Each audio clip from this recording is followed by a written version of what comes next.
Hello children, welcome to this session. In this session, I am going to solve question number 15 from chapter 9.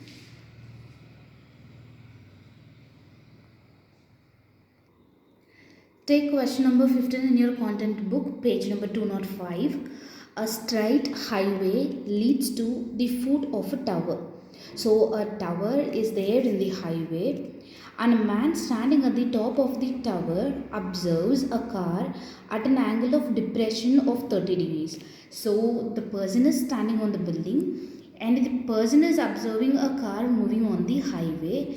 Since he is at the top, we need to draw an imaginary horizontal level which is parallel to our ground, which is the road, and the angle of depression is 30 degrees. That particular car is approaching the foot of the tower with a uniform speed. The speed of the car is maintained uniform till it reaches the foot of the tower. That is given in the question. And after 6 seconds, the angle of depression of the car is found to be 60 degrees. So the angle of depression is increased from 30 degrees to 60 degrees. But in the previous sum, the angle of elevation decreases from 60 to 30, so the balloon moved away. Here the car is approaching towards us, towards the person, so the distance is reducing. As the distance is reducing, the angle increased to 60 degree. What do we want to find out? Find the time taken by the car to reach the foot of the tower from that particular point. After a certain time only it came, right? At that particular point where the angle of depression becomes 60 degree, from that position how many seconds or minutes the car will take to reach the tower, that we want to find out. This is also an entirely different sum, because as we know, in applications of trigonometry we know to calculate heights and distances using trigonometric ratios, but here using the same concept they asked us to find the time. So what shall we do? We know a relation between time, distance and speed. What is that? Time is equal to distance by speed. Using that relation, here we are going to find out the time taken by the car to reach the foot of the tower. So the diagram is done. BC is the tower and the man is standing in the position C, and like other sum, here they did not give the height of the man, but we are going to draw the horizontal level only from the eye of the man. Since the height of the man is not given, we are not going to subtract anything. As well, height of the tower is also not given, so we are considering the height of the tower as h, and we are drawing an imaginary horizontal level in from the top of the building which is parallel to our ground. Here the ground is the road. The car starts from the position A. When the man witnessed the car for the first time, the angle of depression is 30 degrees. How I can say that it is 30 degrees? Because it is given in sum. If here it is 30 degrees, we need to mark here also as 30 degree. How this can be done? AB is parallel to CE. If AB and CE are parallel, what is CA is called as transversal. If CA is transversal, what about the angle ECA and CAB? Alternate interior angles, right? And we know that alternate interior angles are equal. So here this angle of depression I converted to angle of elevation, because never calculate any sum with angle of depression which will bring you into a mistake, or you will commit mistakes by selecting which is the opposite side and the adjacent side. If you want to calculate a sum with depression, you need to draw another parallel line here and you need to mark 90 degree, a false 90 degree here, and you may mark the opposite and adjacent side wrongly. So always find the angle of depression and convert that into angle of elevation using transversal concept. And what is given in the sum? The car is approaching the building's tower, so it is moving towards the building or tower, and after 6 seconds, so the distance moved by the car for this 6 seconds I marked as x. After 6 seconds the car came to the position D.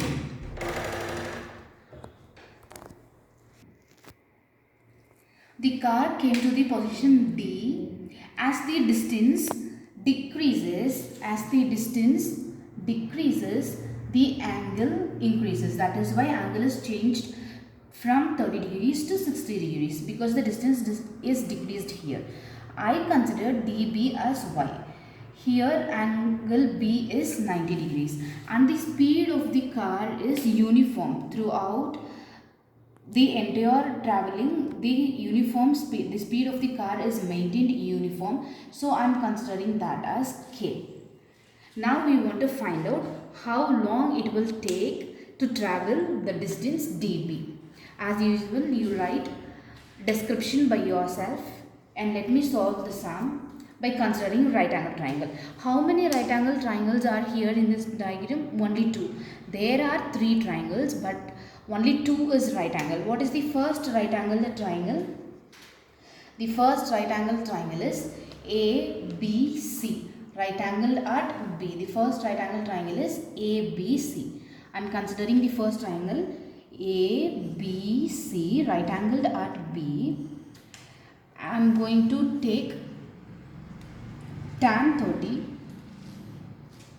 Tan 30 is ABC, the opposite side, divided by AB, the adjacent side. What is the value of tan 30? 1 by root 3. 1 by root 3 is, what is BC? BC is the height of the tower H. And what is AB? AB is the distance x plus y, the entire distance.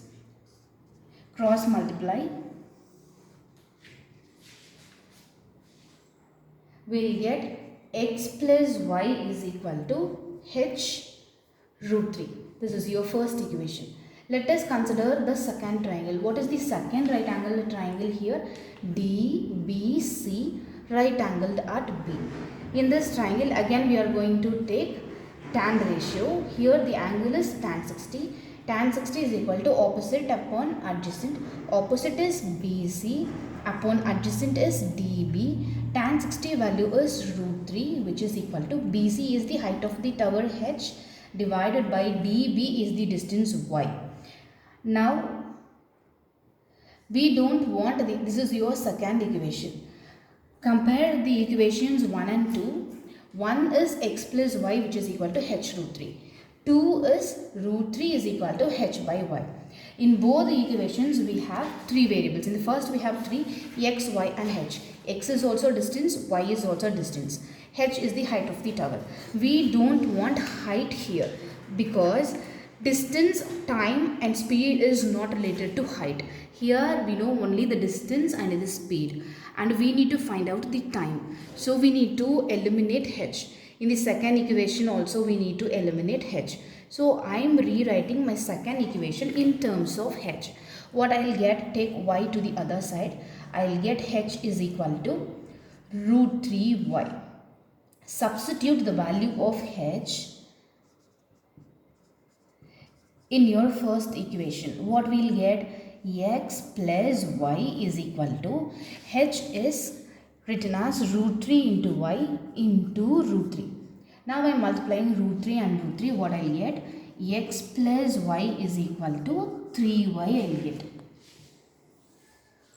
Now taking y's to one side of the equation and x to the other side of the equation, transposing, x is equal to 3y minus y.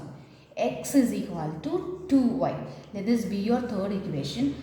What this equation states you, x is the distance travelled by the car initially, and for travelling this x distance it takes 6 seconds, and y is the distance need to be travelled by the car to reach the foot of the tower, and we need to find out the time limit for that.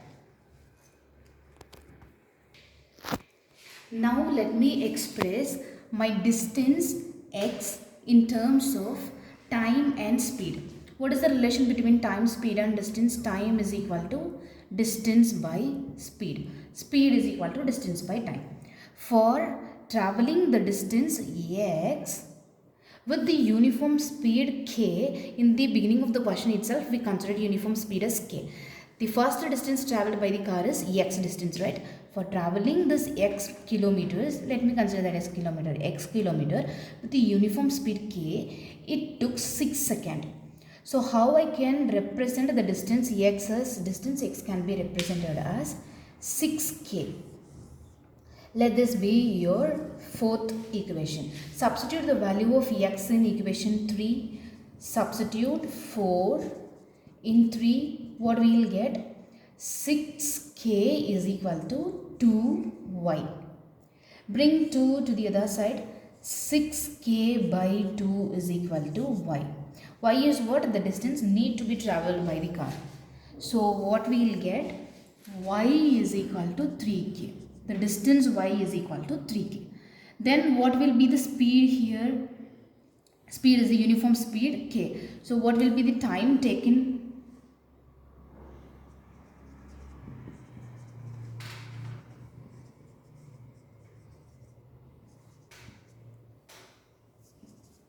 Time taken by the car to reach the tower is 3 seconds. So we found that the time taken by the car to reach the tower is 3 seconds. In the expression 3, in the equation 3 itself, we found the distance x is 2 times of y. For x distance it takes 6 seconds. Then for half of the distance only is y. Then for travelling y distance it should take 3 seconds. But you should not directly write like that. Go for the relation time, distance, speed and calculate the distance x in terms of time and speed, and then find out what is the time limit for travelling the distance y.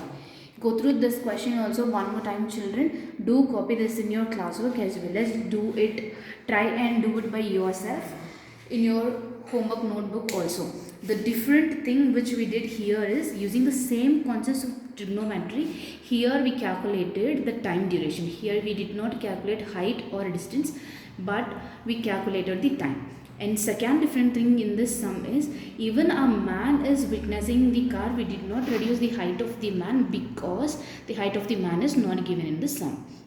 If the height is given, we can reduce it from the total height of the object. If the height is not given, consider that in the question itself they reduced the height of the particular human being and they gave the height like. Thank you so much. See you in the next video.